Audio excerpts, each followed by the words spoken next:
Olá, mais uma vez, bom dia a todos. Estamos aqui dando começo à nossa segunda parte da nossa aula, tá certo? De geometria espacial, falando de cubos e paralelepípedos. Agora a gente vai estar interessado em apresentar para vocês os principais elementos quando se trata de valores, tá certo? A gente não está mais aqui preocupado em definições sobre o que seria um cubo, mas agora está preocupado em algumas medidas e como chegamos nesses resultados. Então, inicialmente, vamos falar do cubo, que é mais fácil do que o paralelepípedo reto retângulo, que são a maioria das questões que caem, tanto em vestibulares quanto em Enem, tá certo? No caso do cubo, a gente falamos inicialmente da diagonal. Existem duas diagonais, certo? Por isso que eu coloquei aqui diagonais no plural, não porque eu tenha várias diagonais, mas porque são dois tipos de diagonais. E, naturalmente, elas serão medidas distintas entre si. Então, eu tomei aqui, para a gente entender, um cubo, que é, como exemplo, esse da figura, que é ao lado daquela primeira figura superior, e nós vamos ter duas diagonais. Primeiro, a diagonal de face, certo? E vocês vão ver que essa diagonal de uma face, elas vai ter mesma medida para todas as faces do meu cubo, tá certo? E a própria diagonal do meu cubo, né? Que é uma diagonal interna. Então, vamos lá. Olha só, calculando inicialmente aqui na primeira parte, a diagonal de uma face. Então, eu faço aí um recorte de qualquer uma das faces desse meu cubo. Vocês vão ver que eu vou ter um quadrado nessa face. Então, a gente tem o quadrado ABCD, como essa figura aí do meio. E aí, usando o teorema de Pitágoras, já que a gente tem esse ângulo reto, eu tenho uma formação aqui do triângulo ABD. O F é a minha diagonal, que é exatamente a hipotenusa do meu triângulo, né? Do meu triângulo retângulo. E o A, que são as arestas do cubo, são as medidas dos catetos desse meu triângulo. Então, usando o teorema de Pitágoras, a gente sabe que a hipotenusa ao quadrado é igual à soma dos catetos ao quadrado. Então, eu vou ter que f ao quadrado, a minha diagonal de face, vai ser igual a uma aresta ao quadrado mais outra aresta ao quadrado. A ao quadrado mais A ao quadrado dá 2A ao quadrado. Então, esse f que está ao quadrado, tirando raiz, eu vou ter raiz de 2A ao quadrado, esse A ao quadrado sai, fica só A raiz de 2. Então, a medida da minha diagonal de face do meu cubo é A raiz de 2. Beleza? No caso da diagonal, vou botar aqui conta 2, diagonal mesmo do cubo, olha para a figura aqui, olha como é que é a ideia dessa minha diagonal. Vai ser eu pegar um vértice numa face superior, tá certo? Ou inferior, tanto faz, e carregar uma diagonal oposta que não esteja na face, tá bom? Porque eu poderia, por exemplo, pegar uma diagonal de D' até C. Mas se eu fizesse isso, não sei se vocês conseguem visualizar, eu teria aqui uma diagonal de face, tá certo? Aí, nesse caso primeiro que eu falei, do D' até o B, eu tenho uma diagonal que ela corta, por assim dizer, o meu cubo. E, naturalmente, ela não vai ter a mesma medida que tem a diagonal de face. Como é que eu chego nessa conclusão? Fiz aqui um recorte para vocês verem, ó, do jeito que está ali na figura, o D', o D aqui embaixo, opa, ficou o desenho sem querer, o D aqui embaixo, ó, e o B aqui embaixo também. Notem que eu tenho aqui do D' para o D, a minha aresta A do cubo. Do D para o B, eu tenho uma, que foi exatamente o que a gente calculou aqui no exemplo anterior, na situação anterior, uma diagonal de face F. E esse D minúsculo que a gente tem aqui é o que a gente chama de diagonal do meu cubo. Então, mais uma vez, aqui eu tenho um triângulo retângulo, a gente tem Pitágoras, usa a fórmula de Pitágoras, eu vou ter que D ao quadrado vai ser A ao quadrado mais F ao quadrado. Só que a gente viu que F ao quadrado é 2A ao quadrado. E aí, fazendo essas álgebras, eu vou ter 3A ao quadrado, fazendo uma coisa similar ao que a gente fez na situação anterior, eu vou ter que D vai ser a raiz de 3. Então, só para fixar, no cubo, a diagonal de face vale a aresta vezes a raiz de 2, e a diagonal mesmo vai ser a aresta vezes a raiz de 3, independentemente de qual seja a minha aresta. Finalmente, eu comento que as diagonais de face são congruentes entre si, e as diagonais do cubo também são congruentes entre si, significando que elas têm mesma medida. O que eu estou dizendo? Que eu calculei essa minha diagonal aqui do D' até o B. Ah, eu calculei agora, ela vai ter o mesmo valor aqui da minha diagonal. Caramba, está muito sensível mesmo. Se eu traçar aqui do A até o C', vai ter a mesma medida. Tá certo? Deixa eu fazer um comentário particular, falando aqui de mim mesmo, tá? Eu chego numa situação eu, como professor, confesso que não lembro de todas as fórmulas, porque talvez seja a pergunta de vocês. Vocês vão ver que aparecem agora muitas fórmulas. Aí você diz assim para mim, professor, eu preciso lembrar de todas essas fórmulas? Se você conseguir se lembrar de todas elas, melhor ainda. Se você não conseguir lembrar de todas elas, é bastante interessante você saber o meio de chegar até elas. Então vejam que rapidamente, sem muita demonstração, nós conseguimos chegar nesses valores.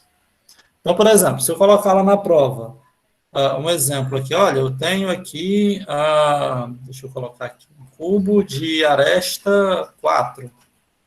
Um exemplo, tá? Aí eu pergunto, olha, calcula aí o valor da face. Se você sabe que a fórmula é essa, você só bota 4 raiz de 2, no exemplo citado. Ah, professor, eu não lembro da fórmula e eu não tenho acesso ao slide. O que eu faço? Calculo, no caso aqui do exemplo, só está aqui embaixo, f ao quadrado igual a 4 ao quadrado mais 4 ao quadrado. E aqui faço as contas, né, e chego no meu resultado. Vocês vão ver que dá certo. Dá um pouquinho mais de trabalho, mas chega lá. Agora, era o que eu falava para os meus alunos particulares, a gente fechar essa parte ali no comentário particular. Tipo, se eu vou fazer uma prova, se eu vou fazer um vestibular, se eu vou fazer o Enem de matemática, então eu vou lá e dou uma revisada em todas essas fórmulas, para na hora da prova eu não perder tempo fazendo essas continhas. Certo? Simplesmente jogava lá e já teria resultado. Beleza? E aí, como eu disse, são várias formas, e obviamente hoje a gente só vai estar focando em cubo e paralelepípedo, imagine quando vierem os outros polímetros. Bem, falando aqui da área e do volume do cubo, mais uma vez eu tomo um cubo de mesma aresta, A. Lembrando que essa aresta pode ser qualquer valor, diferente de zero, naturalmente, né? A minha aresta lateral, perdão, a minha área lateral, que é a minha primeira continha aqui, eu vou estar preocupado somente nas faces laterais, tá bom? Quantas faces laterais eu tenho? 4.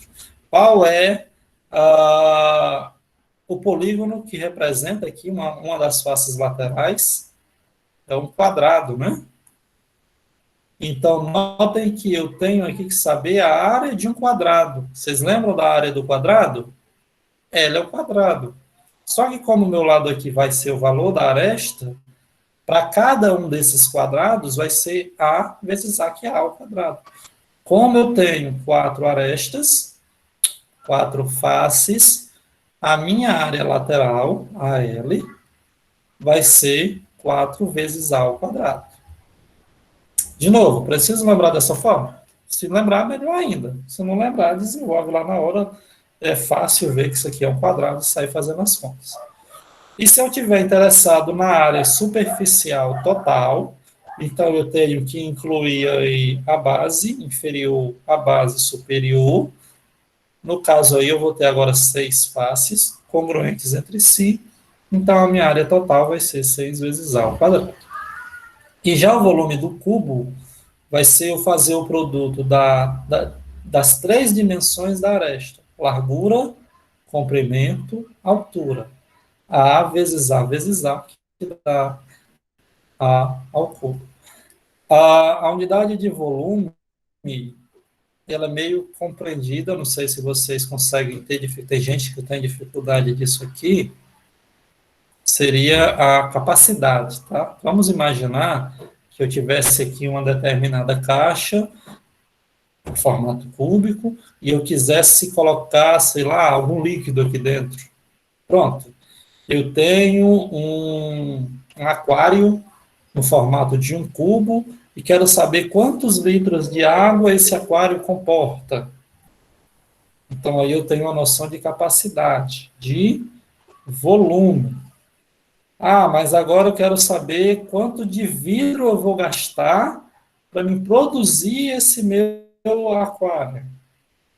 Se for somente as quatro faces, então eu vou estar aqui interessado em área, tá? Porque aí vai ser o tamanho, por assim dizer, do meu aquário. Só para a gente ter uma ideia, porque tem gente que tem dificuldade de entender a diferença entre área e volume. Então é só para a gente ter essa noção e ver as diferenças. Beleza? Perguntas, queridos? Massa. Então vamos em frente. Usando os mesmos raciocínios que a gente fez para o cubo, só que agora trabalhando com o paralelepípedo retângulo, a gente vai estar focando aqui no paralelepípedo retângulo. Já a gente fala de uma situação do oblíquo, tá? Mas acaba que não cai muito, tá certo? E aí ele diz uma coisa que é meio que contraditória, porque assim, eu vou botar aqui um reto entre parênteses, tá? Porque eu não sei se vocês estão vendo, ó, primeiro ele colocou aqui um ângulo reto, como vocês estão vendo, e depois um outro ângulo reto aqui na base. Então, não sei se vocês lembram, o paralelepípedo retângulo, ele é quando eu tenho uma situação onde a minha aresta super vertical, ela é perpendicular com a minha aresta de base. Então, nesse caso, que é o grande caso da maioria das questões que aparecem, inclusive da nossa situação hipotética do nosso dia a dia, eu tenho o paralelepípedo reto retângulo. A gente vai já ver o que eu faço quando eu não tenho uma situação dessa. Mas no caso do paralelepípedo reto retângulo, eu consigo também calcular os mesmos elementos, como diagonais de face, diagonais, áreas e volume desses polígonos. A diferença é que eu vou ter casos particulares. Por exemplo, se eu tomo aí um paralelepípedo, no caso reto retângulo de dimensão A, B e C, como esse do exemplo que eu estou colocando aqui ao lado, e aí eu quero saber as diagonais, no caso, primeiro a diagonal de face, vocês vão ver que a diagonal de face vai ser diferente entre si, né? Por exemplo, como eu tenho, se eu quisesse aqui, por exemplo, olhar para esse lado, eu quero essa diagonal aqui, ó, diagonal do triângulo BC, C'. Por exemplo, ficou horrível, mas tudo bem. O que acontece? Ela vai ter uma medida diferente dessa minha face 1, F1, que eu coloquei aqui no exemplo. E aí, de novo, a gente usa o teorema de Pitágoras para calcular. Nesse caso particular, eu tenho medida AB e medida A para face diagonal de face F1. Quando eu faço usando o teorema de Pitágoras, eu tenho que o F1 vai ser a raiz de A ao quadrado mais B ao quadrado. À medida que eu altero esses valores, por exemplo, esse exemplo que eu coloquei aqui, ó, que foi do B e do C, eu vou ter meu F3, que dá B ao quadrado, raiz de B ao quadrado mais C ao quadrado. E se eu tiver, por exemplo, a situação, deixa eu ver, pronto, dessa face frontal, que a gente, não sei se vocês, do A', A e B, eu vou ter uma situação onde eu tenho o A e o C. E aí a minha face vai ser F2, a medida de diagonal de face, tá? Raiz de A ao quadrado mais C ao quadrado. Ok. Então, nesse caso particular, das diagonais de face, a gente vai ter três medidas distintas, que é diferente do que a gente viu lá no cubo, que todas as diagonais de faces eram iguais pelas congruências de lá. Como aqui não são congruentes, não tem valores iguais. Ok? Agora, se eu quero calcular a diagonal do meu paralelepípedo, e aí sim, as diagonais internas, elas vão ter sim a mesma medida, tá bom? Eu faço algo similar com o que eu fiz, tá certo? E aí vocês vão ver que aqui eu vou ter o caso particular. Por exemplo, se eu escolher a medida aqui do C ao quadrado, eu vou ter que associar com F1 ao quadrado, conforme foi aqui na figura do exemplo que eu fiz. E lembrando que é a diagonal do paralelepípedo, só para quem chegou depois, ou quem não lembra, vai ser eu tomar um determinado vértice aqui, de uma face, e tomar o outro vértice oposto na outra face. Um na face superior, o outro na face inferior, cortando o paralelepípedo internamente. Tá bom? Então, nesse caso aí, e usando o teorema de Pitágoras, eu tenho que a diagonal vai ser a raiz de a ao quadrado mais b ao quadrado mais c ao quadrado. Só passando aqui, vocês estão vendo como estão sendo muitas fórmulas, né?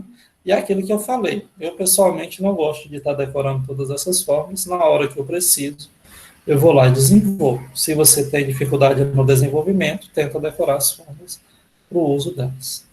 Até aqui, alguma dúvida, queridos? Vai sim, vou já fazer, vou deixar até para o final. E aí, se eu quero falar agora de áreas e volumes, tá certo? Do paralelepípedo retângulo, o que, que vai estar acontecendo?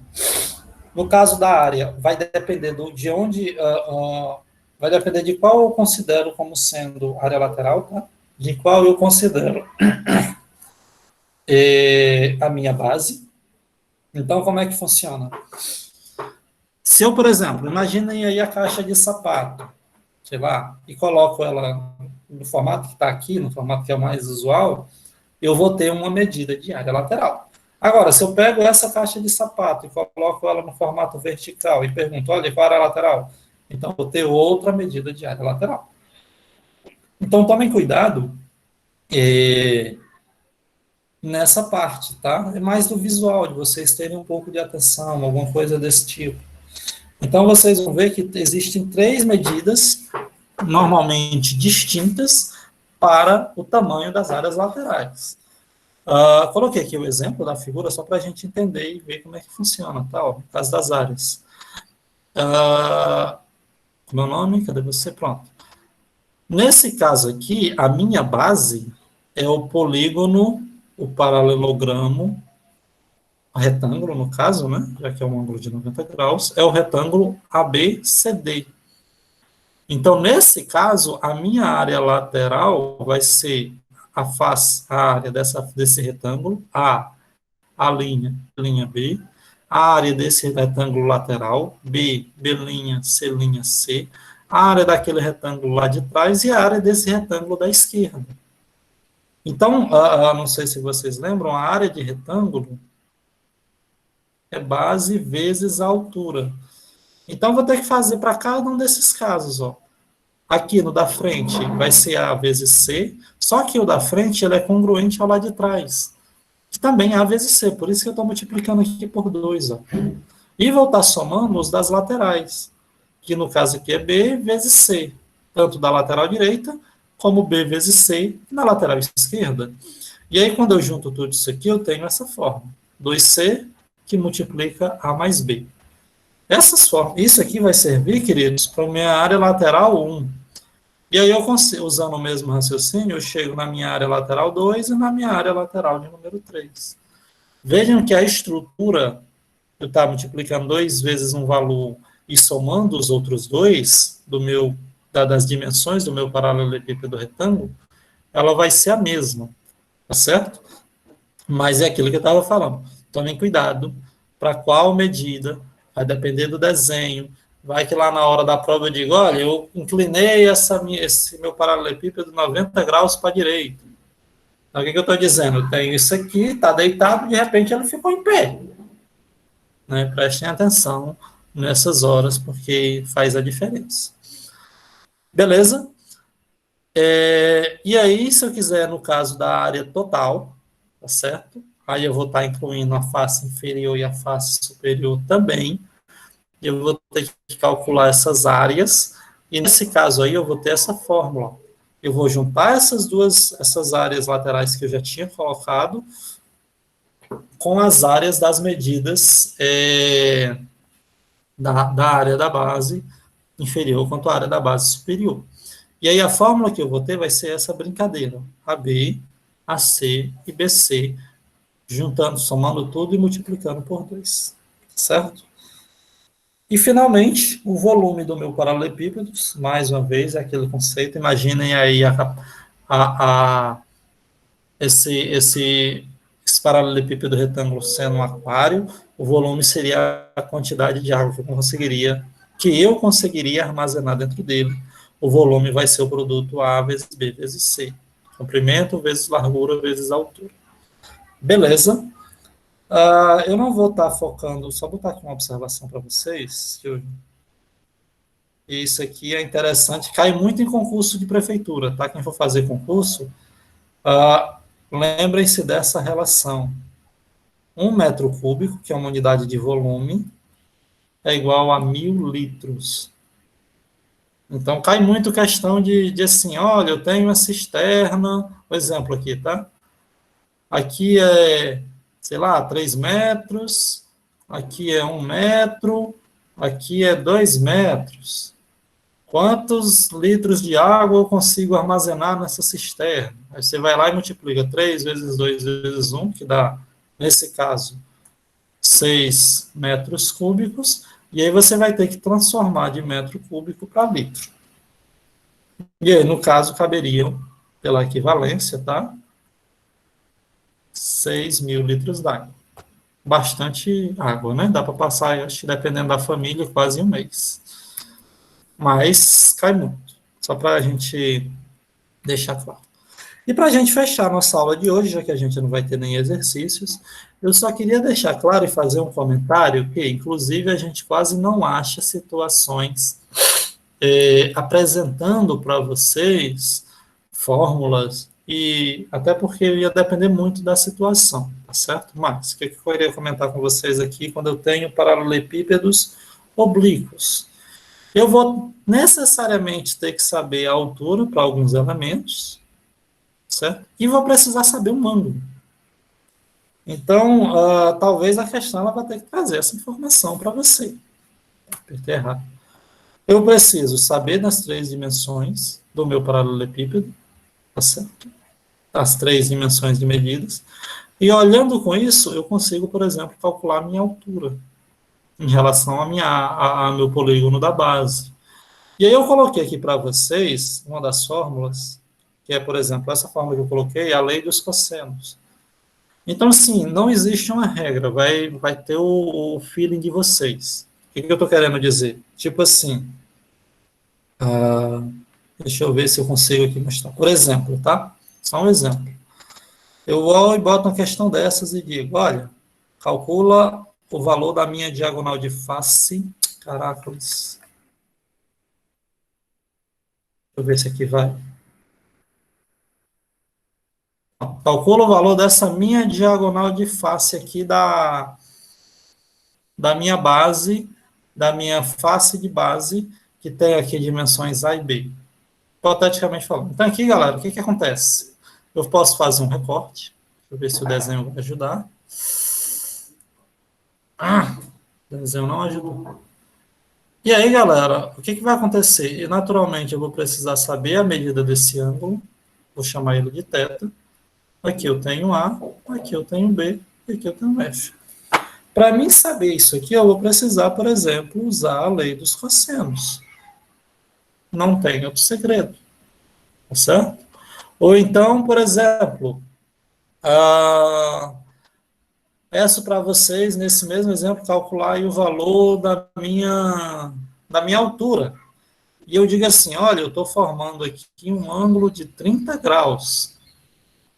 Então, para essa situação, eu vou precisar lembrar daquelas formulazinhas de seno de um ângulo cheio, cateto oposto sobre a hipotenusa. Nesse meu caso particular, vamos só lembrar, eu tenho um ângulo, tenho o cateto oposto, tenho a hipotenusa, em relação ao ângulo reto, não? Então, eu vou trabalhar com seno de x. E aí eu tenho o cateto oposto, que é h, sobre o valor da medida c. E aí, dependendo, já que é 30 graus, no exemplo que a gente está colocando, vocês lembram quando é que dá o seno de 30 graus, querido? É um meio, né? Então, fica um meio, H sobre C. Como eu quero saber a medida de H, vocês vão ver que o H dá C sobre 2. Nesse caso particular, tá bom? Nesse caso do exemplo aqui que eu estou colocando. Então, vejam que, dependendo do que eu queira fazer, ou da diagonal de face, ou da diagonal do paralelepípedo mesmo, que seria saindo aqui desse meu primeiro vértice até para esse vértice superior, eu vou precisar desse ângulo. Eu tenho que ter esse ângulo para saber essa medida. E aí eu vou fazer ou usando a lei dos cossenos, ou usando aí essas definições de seno, cosseno e tangente, vai depender do que eu quero. Comento que, diferente ainda dos outros polígonos, dos outros tipos de paralelepípedo, a gente não vai ter congruência. Por exemplo, essa diagonal de face aqui, a mesma face, ó, ela vai ser diferente dessa minha outra diagonal aqui. Ela vai ter medida distinta dela. Então, se por um acaso eu fizer esse tipo de questionamento, que eu acredito que não devo fazer, é fácil vocês identificarem que não vão ter a mesma medida. E aí vocês vão ter que fazer contas de acordo com aquilo que eu precisar saber. Trabalhando com a área lateral ou total, lembrem-se que a gente está formando aí o conceito das áreas dos paralelogramos, tá certo?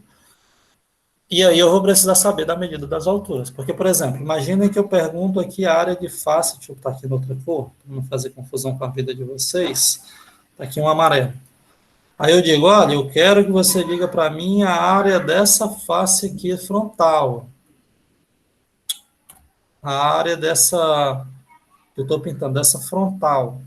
Então, eu vou precisar saber do valor da base, que nesse caso é o valor do meu A, e do valor da minha altura desse meu paralelogramo. Como é que eu sei essa altura? Usando os conceitos de trigonometria. E aí basta eu vir aqui e fazer a área. O lado bom é que, como eu tenho um paralelogramo, paralelepípedo, essa face frontal, ela é congruente à face traseira. Então, tipo, o valor que eu achar aqui vai ser igual ao valor que eu achar lá no fundo. A face lateral direita é igual, a medida, né, da área, tem a mesma medida que a face lateral esquerda. Então, assim, meio que eu não vou precisar fazer 6, eu vou diminuir pela metade. Mas mesmo assim dá algum trabalho. Ok? E aí, para a gente fechar, no caso do volume, tá certo? A gente tem uma situação que eu coloquei aqui para vocês, que é conhecido como o princípio de Cavalieri. Eu vou colocar nesse slide, isso aqui é importante, tá? Muito importante mesmo. Para a maioria dos poliedros, a gente pode usar o princípio de Cavalieri para determinar a medida do volume de um paralelepípedo, de um cubo, de um prisma qualquer. Basta eu precisar fazer a área da base, e aí, independentemente de qual seja o polígono, vezes a altura. Então, tendo essa área da base vezes a altura, eu consigo determinar aí o volume desse meu prisma. Tá certo? Então, assim, queridos, de novo, só para fechar aqui a nossa gravação, deixando claro, eu queria apresentar para vocês, mostrar situações onde existem muitas fórmulas, como vocês devem ter visto aí, e que para a gente chegar nessas fórmulas, sem eu precisar decorá-las, eu preciso lembrar, no caso do cubo e do paralelepípedo retângulo, do teorema de Pitágoras e das fórmulas de áreas, né? Volume é mais fácil. E se eu tiver uma situação de eu ter um paralelepípedo oblíquo, eu vou ter que lembrar da lei dos cossenos e das definições lá de seno, cosseno e tangente para mim estar calculando esses elementos. Beleza? Não se assustem, não se preocupem, assim, se preocupem, né, mas não tanto, mas não é tão difícil quanto parece. Vou encerrar aqui a gravação, tá? E a gente discute um pouquinho depois.